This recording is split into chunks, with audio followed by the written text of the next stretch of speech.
Hey everyone, and welcome back to another video. And in this video, I'm going to show you how to remove someone from your school community. Now, this video is going to be particularly useful for individuals. Let's say that you have someone join your community and it just seems like they're spam messaging individuals. How do you actually go ahead and remove them?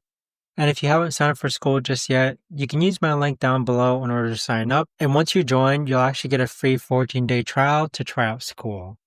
Now, once we're on Skool, go ahead and click on Members, and then simply find the individual who you want to go ahead and remove. So let's take this individual here, for example. So we'll click on Membership, and then click on Remove from Group. At the same time, you could actually go ahead and ban them from the group as well, but there you have it. But that right there, guys, is the best and easiest way that I know of to actually go ahead and remove someone from your school community. If you guys know of a better, easier way to actually do this, let me know in the comments down below. I would love to know. Thanks so much for watching, everyone, and I'll see you guys all in the next video.